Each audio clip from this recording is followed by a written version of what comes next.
Hey there everyone, it's Jack from The Brothers! And it's kind of weird growing up on Nintendo games and now trying to kind of still be a Nintendo fan as an adult. Most of my best friends are out here playing their PS4 games for the larger scope, the more deeply involved mechanics, the more mature storylines, and I get that. As an adult, you don't really have the same amount of time to get the boys together and do some good old-fashioned couch multiplayer. But there is just no denying that Nintendo is the king of that kind of game. I grew up with two brothers and two cousins who were so close in age that it was almost like having four brothers, so I've had quite the multiplayer experience in my day. That being said, I thought it would be fun to highlight 5 games that I consider to be hidden multiplayer gems on Nintendo systems. A lot of these games or multiplayer game modes might be ones you've never played or even heard of, but trust me, they're worth a shot with some friends. So without further ado, here are my top 5 hidden multiplayer gems.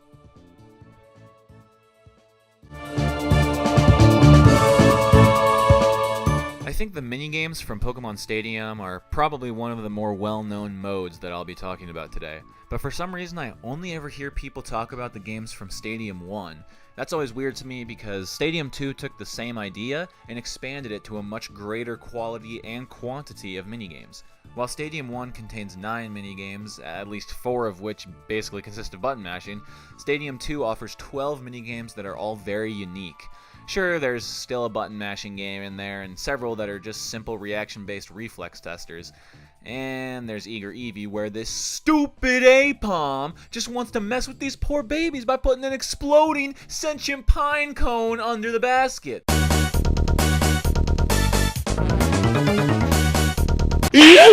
Like, what the heck, Apom? No wonder Ash traded you in the show. But anyway, a lot of these minigames are legitimately a really good time that I still come back to occasionally to this day.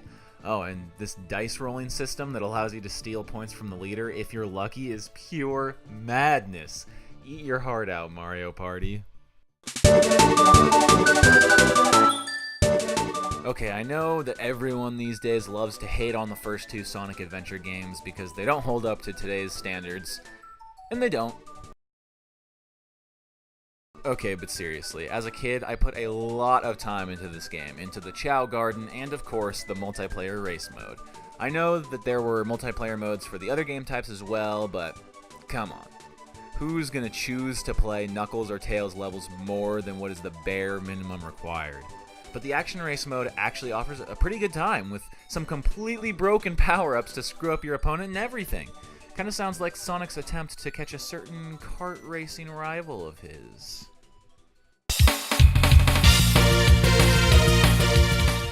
So now we get to the point where we get into stuff that I'm pretty sure almost no one has actually played before. I mean, I don't even know how in the world I first got into Mario vs. Luigi mode on New Super Mario Bros. DS, but oh my goodness. It is one of the most fun competitive multiplayer games I've ever played, no joke. And it's so much more fast-paced and cutthroat than you'd think. It's nothing but fireballing, mega shrooming, shell-kicking, star-running action. And things get dangerous. No! I have so many fond memories of my brother and I holding our DS's and literally jumping out of our seats, running around the room while playing, and probably hyperventilating. It was that much fun. Okay, but also, someone fixed this stage where getting the Mega Mushroom is basically a death sentence.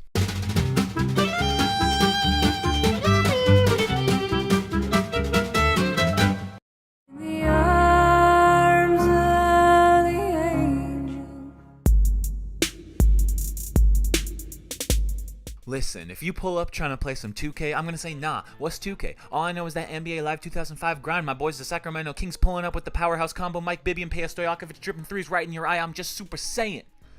Kinda a menace at that game. But what if you're me, just a basketball-loving gent who only ever made JV in high school and just wants to throw down some rim-rattling Jimmy Jams as his favorite overweight plumber and sentient mushroom companion? Well, that's where Mario Sports Dunk Bros! You see this? This is high-octane basketball action, right? Right? Okay, so it may be a bit of a shock seeing a Mario Party minigame here instead of a Mario sports game, but this is hidden multiplayer gems, don't forget. And I will stand by this game till the day I die. It's so simple, it's just basketball stripped down to its most basic elements. And yet it's so endlessly fun with how broken and janky it is. My friends and I legit used to play this game for hours into the late of night, screaming at the TV and each other the whole time. It just doesn't get any better than that. Sorry, Bibby. Alright, now here's the deepest of deep cuts. Remember that game where you played as giant apes engaging in thrilling combat with guns, grenades, and their bare knuckles? Oh, yeah, you mean Donkey Kong 64? I've never in my life heard anyone talk about this multiplayer mode in DK64, but man, it is so fun! I mean, I'll never understand why these fruit guns and orange grenades are a thing in this game, but it's just so much fun to run around these maps and try to use your platforming moveset to defeat your opponents.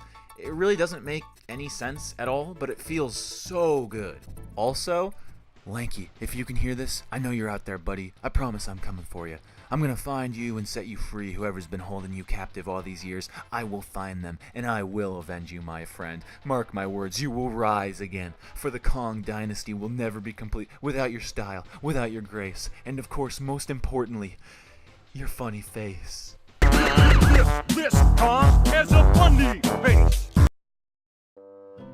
Okay, well, that got kind of weird at the end there, but what do you guys think? Have you ever played any of these games before? What's your favorite game from your childhood that you feel like no one ever talks about? Let us know in the comments. And with that, I'm signing off. See you guys next time.